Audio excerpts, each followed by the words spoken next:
So today I would like to discuss with you guys why schools should remain religiously neutral.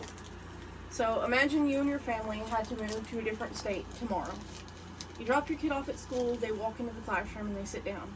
The teacher says stand up and bow your heads in prayer. All the kids stand up and the teacher says, I go for refuge to the Buddha. I go for refuge to the Sangha. And then I go for refuge to the Dharma. And then she lifts her head and begins class. Your child is a little bit confused and unsure if they should have prayed as well. For me, personally, this isn't just a hypothetical, as a lot of you already know. I was raised Jewish, but a lot of the schools around here have strong Christian influences. So, when I went to school, we would always start with a prayer in the morning, and that often left me confused because I didn't want to go against what the school was teaching me or feel left out by my peers, but I also didn't want to go against what I was being taught at home. So, I have to ask you guys, as a parent, how would you feel knowing your child is going to school and they're being influenced by a different religion than what you're raising your kid to be taught? And knowing the fact that your child is confused because they don't want to be left out, but they also don't want to have to go against what you've taught them as a parent. For many parents, this is a genuine concern, as regardless of their own religion, parents want the ability to guide their children without outside influence.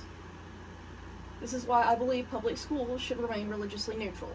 Not because religion isn't important, but because it's a personal journey, one that families and communities, or even the individual person, should guide themselves through.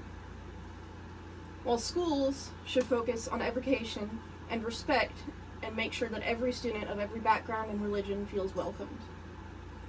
Which brings me to my next point. Pam Wasserman states there are around 10,000 different distinct religions in the world. Over 3/4 of the global population adheres to one of the main four: Christianity at 31%, Islam at 24%, Hinduism at 15%, and Buddhism at 7%. While Christianity is the largest religion in the US, there are many other people around the world and in our country that practice other religions. If you think about the majority of these religions together, they make up 46% just for the other three religions, Christianity following at 31%, and other diverse religions, including in that 10,000 religions, at the remaining 23%. If public schools in our area decided to have religion in school, would they decide on one religion alone, or would they try to teach as many as possible? And if they did, aren't some people still going to get left out because you can't accommodate everyone all at the same time? And even if you did, there's bound to be some students who get excluded, and there's bound to be parents who are upset that these religions are being taught at their school.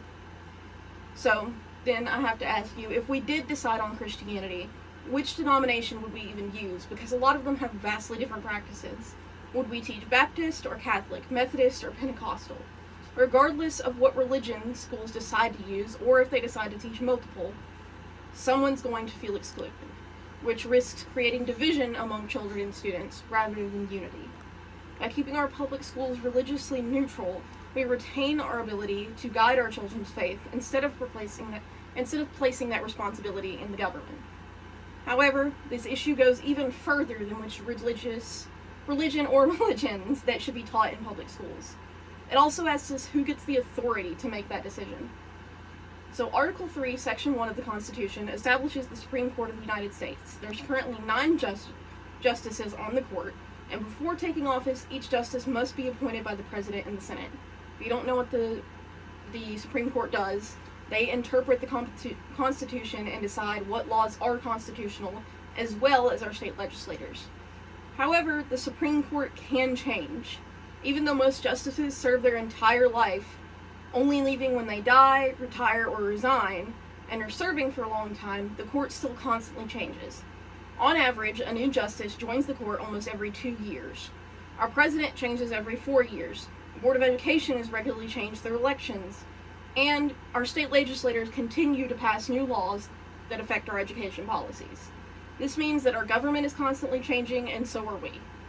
So this raises the question of, if we give our government the authority to decide what religion is placed in schools systems today, what happens when leaders of tomorrow decide that they've changed their mind and they want to promote a different religion than what we currently agree with? The same government that we gave the power to before can be used to hurt us later on. Government policies change, government changes, as well as the individual and public opinion. Rather than letting each new generation of government decide the religious education of our children, we should allow that responsibility to remain with families and communities. By keeping our public schools religiously neutral, we protect our rights to guide our children's faith according to our own beliefs, regardless of who is in office. But how do you actually even do that? So if we want our schools to remain religiously neutral, what can you do? Firstly, you can stay informed about your local school board and the policies that they're considering, and this is because many of our current practices are still decided at a local level.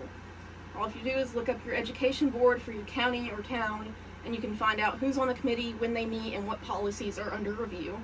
The next thing you can do is vote in local and state level elections, especially for those involved in your school board, or in anything else that could affect your child's education. And I actually have the website you can look at. It's sos.tennessee.gov/elections, so you can find out who's being elected, when the elections are, and what some of their things that they agree and disagree with are. Finally, knowing that by protecting religious neutrality, you aren't saying religion is bad, you're not opposing it in any way, but rather you're protecting you, your children, and every other family's right to decide how their own children are raised religiously. You guarantee that your child goes to school in a welcoming place regardless of their background or religious things. So I've shown you why schools should remain religiously neutral, which is so we can make sure our children are treated equally, as well as sustain our right to guide our children religiously.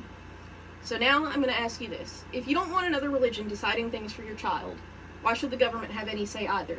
If you want to support your children, stay up to date on local policies, vote in state and county elections, and support those who can help your children, so we can keep our schools religiously neutral. Doing this, you're not protecting one religion over another, but you're protecting your family's right to raise your children according to your own beliefs. So I ask you one last thing. Imagine a future where every child comes to school walking in knowing that regardless of their faith or their family's faith, this is a place where they will be welcomed. A future where every parent has the choice to guide their child's spiritual journey without the government's influence. A future where we ensure our schools remain a place of learning and faith can thrive where it's strongest, in our families and our communities. And that future can be real, but it all depends on the actions we take today. Thank you. And that's all I have. And I've said it a lot, and I'm